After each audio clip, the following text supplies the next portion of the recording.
Public ಟೈಮ್ಸ್ಗೆ ಸ್ವಾಗತ.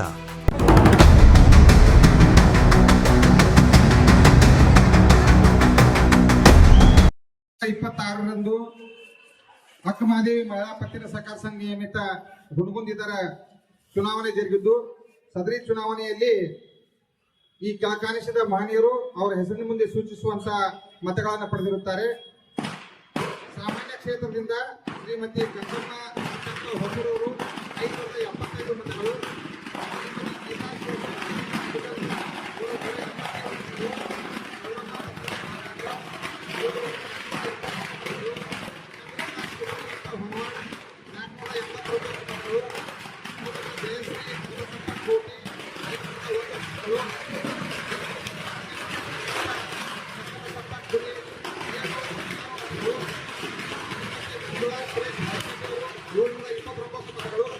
ಶ್ರೀಮತಿ ಮಧು ರವಿ ಹೂಲಿಗೇರಿ ಅವರದು 575 ಮತಗಳು, ಶ್ರೀಮತಿ ಮುತ್ತಕ್ಕ ಮಲ್ಲಪ್ಪ ಬಾವಿಕಟ್ಟಿ 525 ಮತಗಳು, ಶ್ರೀಮತಿ ರಾಜೇಶ್ವರಿ ಸೂರ್ಯಕಾಂತ್ ನಾಗರಾಳ್ 495 ಮತಗಳು, ಶ್ರೀಮತಿ ಲೀಲಾವತಿ ತಿಮ್ಮನಗೌಡ ಬಾವಿಕಟ್ಟಿ ಅವರದು 528 ಮತಗಳು, ಶ್ರೀಮತಿ ವನಜಾಕ್ಷಿ ಬಸಯ್ಯ ಪಟ್ಟದಕಲ್ ಅವರು 469 ಮತಗಳು, ಶ್ರೀಮತಿ ವಿಜಯಲಕ್ಷ್ಮಿ ರುದ್ರಪ್ಪ ಗಂಜಿಯಾಳ್ ಅವರು 441 ಮತಗಳು, ಶ್ರೀಮತಿ ಶಾಂತಾ ಸಂಗಪ್ಪ ಕೂಡ್ಲಪ್ಪನವರು 689 ಮತಗಳು, ಶ್ರೀಮತಿ ಶಿವಲೀಲಾ ಮಲ್ಲಪ್ಪ ಅಂಟ್ರದಾನಿ ಅವರದು 777 ಮತಗಳು, ಶ್ರೀಮತಿ ಶೋಭಾ ಮಹಾಂತೇಶ್ ಶೆಟ್ಟರ್ 214 ಮತಗಳು, ಶ್ರೀಮತಿ ಸವಿತಾ ದೊಡ್ಡಬಸಪ್ಪ ಬೇಳಿಯಾಳ್ 672 ಮತಗಳು.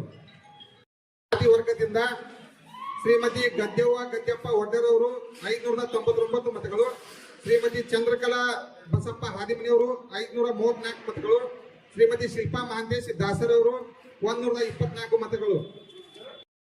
ಸಾಮಾನ್ಯ ವರ್ಗದಲ್ಲಿ ಆಯ್ಕೆ ಆಗಬೇಕಾದಂತ 9 ಜನ ನಿರ್ದೇಶಕರಲ್ಲಿ ಮೊದಲನೆಯದಾಗಿ ಶ್ರೀಮತಿ ಶಿವಲೀಲಾ ಮಲ್ಲಪ್ಪ ಅಂಟ್ರದಾನಿಯವರು ಸಾಮಾನ್ಯ ವರ್ಗದಿಂದ, ಶ್ರೀಮತಿ ಮಂಜುಳಾ ಸುರೇಶ್ ಹಳಪೇಟಿ ಸಾಮಾನ್ಯ ವರ್ಗದಿಂದ, ಶ್ರೀಮತಿ ಬಸವರಾಜೇಶ್ವರಿ ಶರಣಬಸಪ್ಪ ಕುರಿಯವರು ಸಾಮಾನ್ಯ ವರ್ಗದಿಂದ, ಶ್ರೀಮತಿ ಶಾಂತಾ ಸಂಗಪ್ಪ ಕೂಡ್ಲಪ್ಪನವರು ಸಾಮಾನ್ಯ ವರ್ಗದಿಂದ, ಶ್ರೀಮತಿ ಸವಿತಾ ದೊಡ್ಡಬಸಪ್ಪ ಬೇಳಿಹಾಳ್ ಸಾಮಾನ್ಯ ವರ್ಗದಿಂದ, ಶ್ರೀಮತಿ ಗಂಗಮ್ಮ ಸಿದ್ದಪ್ಪ ಹೊಸೂರವರು ಸಾಮಾನ್ಯ ವರ್ಗದಿಂದ, ಶ್ರೀಮತಿ ಮಧು ರವಿ ಹೂಲಿಗೇರಿ ಅವರು ಸಾಮಾನ್ಯ ವರ್ಗದಿಂದ, ಶ್ರೀಮತಿ ಲೀಲಾವತಿ ತಿಮ್ಮನಗೌಡ ಬಾವಿಕಟ್ಟಿ ಸಾಮಾನ್ಯ ವರ್ಗದಿಂದ, ಶ್ರೀಮತಿ ಮುತ್ತಕ್ಕ ಮಲ್ಲಪ್ಪ ಬಾವಿಕಟ್ಟಿ ಅವರು ಸಾಮಾನ್ಯ ವರ್ಗದಿಂದ ಅತಿ ಹೆಚ್ಚಿನ ಮತಗಳನ್ನು ಪಡೆದುಕೊಂಡು ಈ 9 ಜನ ಸಾಮಾನ್ಯ ವರ್ಗದಿಂದ ಆಯ್ಕೆಯಾಗಿರುತ್ತಾರೆ. ಅದೇ ರೀತಿಯಾಗಿ ಪರಿಶಿಷ್ಟ ಜಾತಿ ವರ್ಗದಿಂದ ಅತಿ ಹೆಚ್ಚಿನ ಮತಗಳನ್ನು ಪಡೆದ ಆಯ್ಕೆಯಾದವರು ಶ್ರೀಮತಿ ಗದ್ದೆವ್ವ ಗದ್ದೆಪ್ಪ ಒಡ್ಡರ್ ಅವರು.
ಇನ್ನಷ್ಟು ಸುದ್ದಿಗಳನ್ನು ನೋಡಲು ಪಬ್ಲಿಕ್ ಟೈಮ್ಸ್ ಸಬ್ಸ್ಕ್ರೈಬ್ ಮಾಡಿ ಬೆಲ್ ಬಟನ್ ಒತ್ತಿ.